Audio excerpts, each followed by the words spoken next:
Okay, this is chapters 34 and 35 of Book Lovers. 34. The girls are tucked into the air mattress in the upstairs bedroom. I've been relocated to the fold-out couch.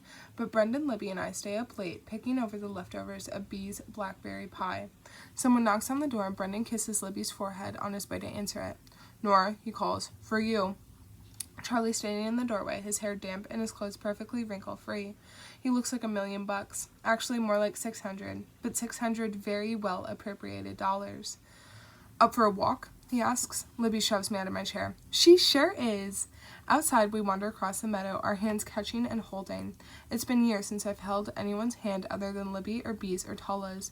It makes me feel young, but not in a bad way. Less like I'm powerless in an uncaring world, and more like everything is new, shiny, undiscovered. The way Mom saw New York, that's how I see Charlie. When we reach the moonlit gazebo, he faces me.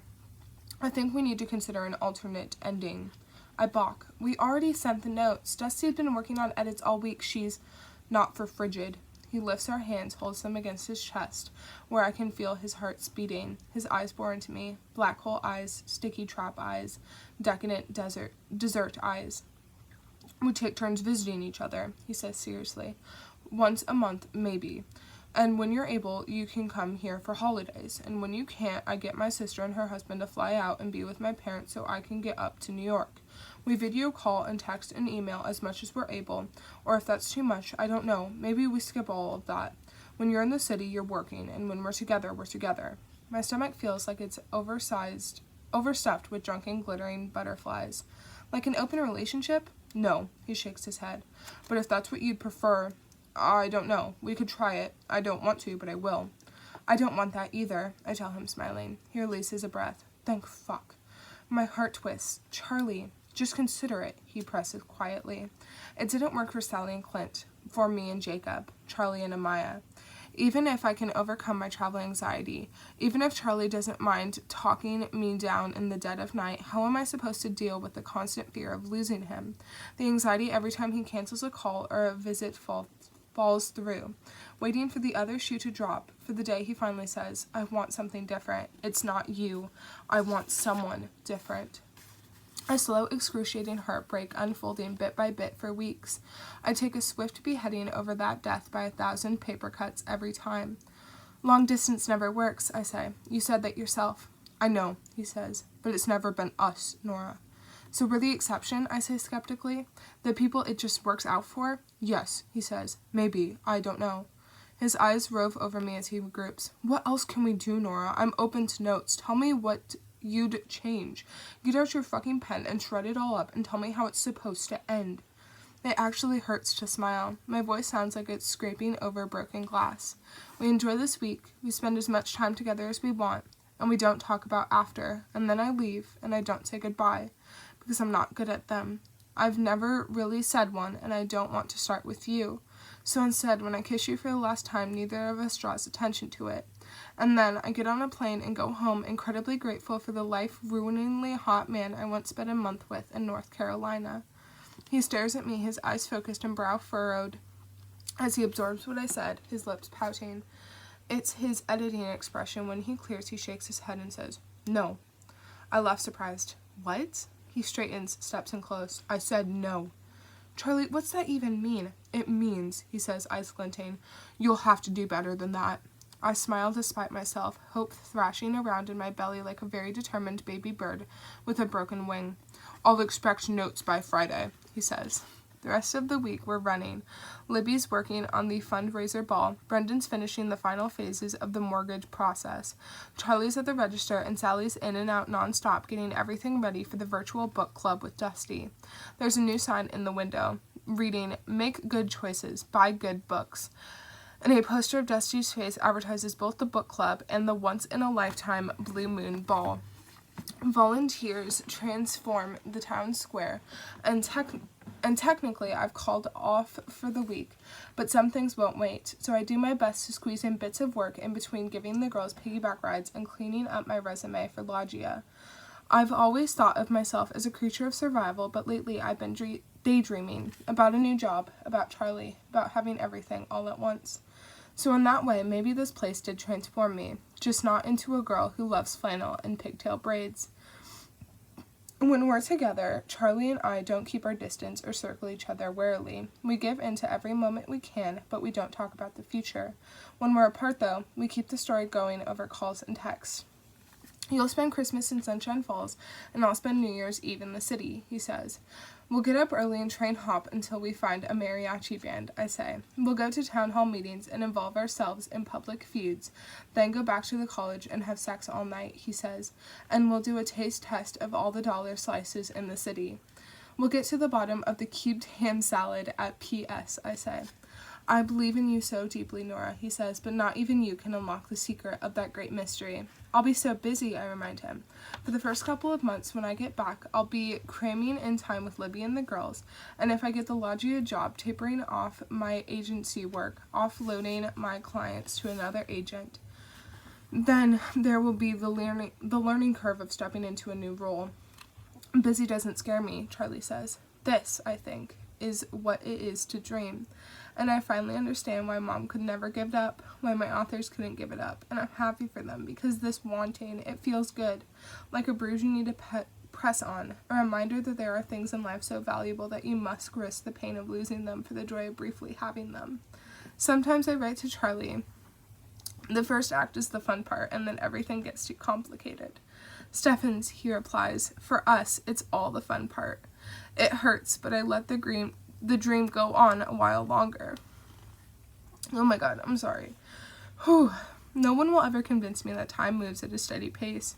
Sure, your clock follows some invisible command, but it feels like it's randomly spouting off minutes at whatever intervals suit it, because this week is a blip, and then Friday night arrives. Another heat wave breaks, ushering in fall weather, and we set up the tent and air mattress again. When Libby and Brendan walk into town and pick up Corto Stagoni's pizza, the girls and I lie on our backs watching the sky darken. Bea tells me everything she and Brendan have baked over the last few weeks. Tala regales us with a tale that is either the nonsense ramblings of a toddler or a faithful retelling of a Kafka novel. After we've eaten, Libby suggests Brendan take the king bed to himself tonight, and he says mid-yawn, "Oh, thank God." When he kisses the girls goodnight, they're so sleepy they hardly react, except for Tala reaching her little arms up toward his face for a second before letting them flop down on her tummy. He kisses Libby last, then gives me a side hug, world's worst hugger, and I feel a big crush of love for him than I did the day he married my sister. "What the hell?" Libby whispers, laughing. "Why, are you crying?" "Shut up," I toss a pillow at her. "You broke my eye muscles. I can't stop it now." "You're crying because you love Brendan so much," she teases. "Admit it." "I love Brendan so much," I say, laughing through the tears. "He's nice." Libby's laughter escalates. "Dude, I know." Tala grumbles and rolls over, her arm flinging across her eyes. Libby and I lie back side by side and hold each other's hands as we study the improbable number of constellations. "You know what?" Libby whispers. "Probably," I say, "but try me." "Even if you can't see them back in Manhattan, all of those stars will be over you, too. Maybe every night we look up at the sky at the same time." "Every night?" I say, dubious. "Or once a week," she says. "We get on the phone and we look up at the sky, and then we'll know we're still together, wherever we go." I swallow a rising lump. "Mom will be with you, too," I say. "Just because you're leaving New York, it doesn't mean you're leaving her behind." Libby snuggles closer, resting her head in the divot of my shoulder, the smell of crushed blackberries still lingering in her hair. "Thank you." "For what?" "Just," she says, "thank you. For once I don't dream about Mom." 35. The center of town is a wonderland of string lights and bunting long tables covered in pretty gingham cloths and loaded with pies. A dance floor sits in the square, and a branded Coors truck sells beer behind the gazebo. Next to it, Amaya and Mrs. Stuthers hawk donated wine, every glass poured with a heavy hand. I doubt they have the permits for most of this stuff, but then again, Libby made it sound like just about everyone at that town hall meeting was involved in one way or another in making this happen, so there's a small chance this is all above board. Brendan, Libby, the girls, and I stop at Good Books to catch Dusty's event, but the place is packed and we don't linger long. Charlie and Sally arranged all the new furniture, along with the old folding chairs, into rows in the cafe with Dusty's video conference projected onto the far wall and her audio playing through the shop speakers so that even the overflow of visitors could hear while they shopped. The girls are bouncing off the walls, so we take them over to the Mug and Shots pop-up soda shop for frothy pink cows. This is a huge mistake, Libby notes as she passes the red soda and ice cream plus whipped cream concoctions to Bea and Tala. A delicious one, though, I point out. And, Brendan adds, dropping his voice, they always crash after a sugar blitz. Back in the town square, we gorge ourselves on popcorn, on chocolate pie and rhubarb, on sugar-dusted pecans that make me think of cold mornings in Central Park, and on one local wine that has to be the worst I've ever had, along with another that's actually pretty good. We dance with the girls to pop songs Bea somehow knows better than Libby or I, and as the night wears on and total darkness falls, bringing a slight chill with it, Tala falls asleep in Brendan's arms, while he and Clint Lostra are talking about catch and release fishing spots. Brendan's never fished in his life, but he's determined to try, and Clint's happy to get him started. Libby's going to be happy here, I think, as I watch them from a distance. She's going to be so fucking happy, and that will make the distance bearable. Almost. She and Bea slip off to see if they can find some sweatshirts or blankets in Brendan's rental car, but I hang back watching Gertie and her girlfriend, the bickering couple from Town Hall, and a dozen other pairings sleepily swaying on the dance floor. I spot Shepard in a gap in the crowd, and he gives me a sheepish smile, and I wave before ambling over. Hey there, he says. Hey, I say. After an awkward moment, I begin. I'm sorry about, right as he's saying, just wanted to say. He smiles again, that handsome leading man smile. You go first. I'm sorry if I misled you, I say. You're a great guy. He gives another warm, albeit vaguely disappointed smile. Just not your kind of great guy. No, I admit, I guess not. But if you're ever in New York and you need a tour guide, or a wingman, I'll look you up. He stifles a yawn with the back of his hand. Not used to being up this late, he says apologetically. I should turn in. Of course he's a morning person. Life with Shepard would be a lot of slow romantic sex with intense, loving eye contact, followed by watching the sunrise over the valley. He will, no doubt, be part of someone's happy ending. Maybe he belongs to someone already, in a way that can't be explained. For someone else, he will be easy in the best way. As if the thought has conjured him, Charlie appears a few yards behind Shepard, and my heart lifts, warm and reliable as Old Faithful. Excuse me. Shepard catches me looking away, a sunflower finding its light source. He follows my gaze straight to Charlie and smiles knowingly. Have a good flight, Nora. Thanks, I say, blushing a little at my own transparency. Take care, Shepard. He walks off, pausing for a moment to talk to Charlie on his way to the edge of the town square. Smiles are exchanged. Charlie's a bit wary, but not so guarded as that day outside Good Books. Shepard claps him on the shoulder as he says something, and Charlie looks toward me, that geyser of affection erupting in my chest again at his faint smile. With a few more words, they part ways, Shepard making his way to the fringes of the crowd, and Charlie coming toward me with his smile tugging wider. I heard you might be cold, he says quietly. He holds out a bundled-up flannel shirt I hadn't noticed him carrying. I glance toward where Libby and Bea have rejoined Brendan, and Libby flashes me a quick smile. Wow, I say, word does travel fast here. Once in high school, he says, I went to a barber on a whim and got my head shaved. My parents knew before I got home. Impressive, I say. Demented. He holds the flannel up and I turn, feeling like a delicate socialite in an old black and white film as he slips it over my arms, then turns back to me and starts buttoning it. Is this yours, I ask. Absolutely not, he says. I bought it for you. At my surprise, he laughs. It was on your list. I got Libby one too. She screamed when I handed it to her. I thought she was going into labor. For a few moments, we just smile at each other. It's the least awkward, extended eye contact of my life. It feels like we've both signed on for the same activity, and this is it, existing at each other. How do I look? I say. Like a very hot woman, he says, in a very unimpressive shirt. All I heard was hot. His mouth splits into, quite impossibly, my favorite of his various smiles, the one that makes it look like there's a secret tucked up in one corner of his mouth. Do you want to dance, Steffens? Do you? I ask, surprised. No, he says, but I want to touch you when it's a good cover.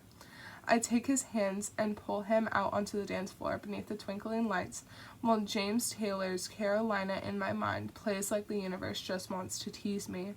Charlie folds my hands up in his warm palm, and I rest my cheek against his sweater, closing my eyes to focus on how this feels. I imprint every detail of him in my mind, the scent of book and citrus, with the almost spicy note that's all his own, the soft, fine wool and firm chest underneath it, the eager, pulpy thud of his heart, his cheek brushing my temple, the indescribable shivery feeling when he nestles his mouth into my hair and breathes me in. Are you excited to eat? He says quietly. I open my eyes to study his thick, serious brows. I already ate. I had pie dinner. He half shakes his head. I mean when you get back to the city. Oh, I press my cheek into his shoulder, fingers curling in, trying to keep him, or me, here a while longer. We don't have to talk about that.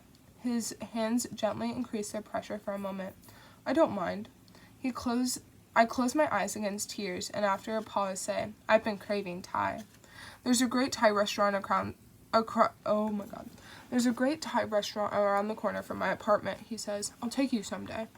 I let myself picture it again. Charlie in my apartment, his laptop in front of him, his face stern as he reads on my sofa. Eyes hiding in the corners of the window pane behind him, snowflakes melting across the glass, Christmas lights wrapped around the lampposts on the street below, people carrying oversized shopping bags past. I let myself imagine this feeling lasting. I imagine a world within a world just for Charlie and me, moving the stone walls back a few feet to fit him inside them, and not spending every second looking for the cracks. This, I think, again, is what it is to dream. And then, because I have to, because if anyone deserves honesty, it's Charlie, I invite the truth forward to replace the story. Me working 12-hour days, trying to offload my clients, then settle into a new job. Charlie exhausted from long days at the bookstore, weekends at physical therapy appointments with his dad, hours worth of Googling how to fix leaky sinks and replace loose shingles, missed calls, unanswered texts piling up, hurt, grief, missing each other, visits canceled for work or family emergencies, both of us stretched too thin, our hearts spanning too many states, the tension unbearable. My chest squeezes so tight it hurts. He told me someone needed to make sure I have what I need, but he deserves that too. My heart races and my body feels like it's on the verge of coming apart. Charlie. There's a long silence. His throat bobs as he swallows. His voice is a hoarse, growly whisper. I know, but don't say it yet. We don't look at each other. If we look, we'll know this game of make-believe is over, so we just hold on to each other. His long-distance relationship was the worst year of his life. Mine almost broke me. He's right that it's different, that it's us, and we understand each other, but that's why I can't do it. A week ago, I say, I liked you so much I would have wanted to try to make this work. I swallow a jagged fist-sized lump, but still my voice has to scrape by to get out. But now I think I might love you too much for that. I'm surprised to hear myself say it, not because I was unaware of how I felt, but because I've never been the first person to say the L word, not even with Jacob. You don't have to say anything, I hurry to add. His jaw flexes against my temple. Of course I love you, Nora. If I loved you any less, I'd be trying to convince you that you could be happy here. You have no idea how badly I wish I could be enough. Charlie, I began. It's not self-deprecating, he promises softly against my ear. I just don't think that's how it works in real life. If anyone could be enough, I say, I think it might be you. His arms squeeze around me, his voice dropping to a soft scratch. I'm glad we had our moment, even if it doesn't last as long as we wanted it to. The tears are so thick in my eyes that the dance floor dissolves into streaks of color and light. But I finally get out, my eyes scrunching shut. It really was fucking perfect. You're going to be okay, Nora, he whispers against my temple, his hands loosening. You're going to be better than okay. Just like I asked, there's no goodbye. When the song ends, he presses one last kiss against the curve of my jaw. My eyes flutter closed. When I open them, he's gone. But I still feel him everywhere. I am Heathcliff. As I escape toward the dark edge of the town square, I fire off a text to Libby and Brendan, telling them that I'll meet them at home. You taking off? I not only yelp in surprise, but throw my purse. It crashes into a planter. Didn't mean to scare you. Clint Lostra sits on a bench, his walker beside him, a few stray moths circling overhead. I retrieve my purse, wiping my eyes as discreetly as I can. Early flight tomorrow. He nods. I wouldn't mind getting to bed either, but Sal won't let me out of her sight. He casts me a wry look. It's hard getting old. Everyone treats you like a kid again. I would have given anything to see my mom get old. It's out before I realize it's just a note in my brain. You're right, Clint says. I'm lucky. Still, can't help but feel like I'm failing him. I feel my brows flick up. Who, Charlie? The corner of his mouth flinches downward. It wasn't supposed to be like this. He shouldn't be here. I balk, torn for a moment about how much, if anything, to say. I've barely spoken to Clint in the weeks I've been here. Maybe not, I say tightly, but it means a lot to him to get to be here for you. It's important to him. Clint gazes wistfully toward the crowd on the dance floor where Charlie and I stood together moments ago. He won't be happy. I'm not sure it's that simple. It's not like I wouldn't be happy if I were here with Libby. It's more that I would feel like I was borrowing someone's genes, or like I was taking a break from my own life, like this was a period of time when I'd sidestepped out of my own path for a while. I've done that before, and I've never had regrets exactly. There have always been things to be grateful for. That's life. You're always making decisions, taking paths that lead you away from the rest before you can see where they end. Maybe that's why we as a species love stories so much. All those chances for do-overs, opportunities to live the lives we've never had. He wants to be here for you and Sally, I say. He's working so hard to be what he thinks you need. Confirmed sweet guy Clint Lostra wipes his cheek. His hands shake a little when they rest against his leg. He's always been special, Clint says, like his mom, but sometimes, well, I think Sally's always enjoyed standing out a bit. His mouth twists. I think my son has spent most of his life feeling lonely. Clint glances sidelong at me, appraising that same X-ray sensation his son's so good at evoking. He's been different these last few weeks. Clint laughs to himself. You know, I used to try to read a good book a month with him. Did it all through high school and college, too. I'd ask for recommendations, the last thing he'd read and loved, so we'd always have something to talk about that mattered to him. He was probably 14 years old the last time I read one of his books and thought, shit, this kid's outgrown me. When I start to argue, Clint lifts his hand. I don't mean that in a self-deprecating way. I'm a smart enough man in my way. But I'm amazed by my son. I could listen to that kid talk for way longer than he ever would about pretty much anything. The first time Sal and I visited him in New York, it all made perfect sense. It was like he'd been living at half volume until that moment. That's not what a parent wants for their kid. Half volume. He's been different these last few weeks. In the twitch of his mouth, I see shades of his son, biological or not. More comfortable, more himself. I've been different too. I wonder if I've been living at half volume too, with agenting, with dating, tamping myself into a shape that felt sturdy and safe instead of right. You know, I say cautiously, not wanting to out Charlie in any way, but also needing to be in his corner, to not choose politeness or likability or winning over anyone over him. Maybe you're trying to prove you don't need him because you think he doesn't want to be here, but don't act like he's not doing any good or like he can't help. This place already gave him enough reason to feel like he was the wrong kind of person, and the very last person he needs to get that from is you. White rings his eyes. He opens his mouth to object. It doesn't matter whether that's how you feel or not, if that's how it looks to him, I say, and if you do let him help you, he'll do it, better than you ever expected. With that, I turn and walk away before any more tears can fall.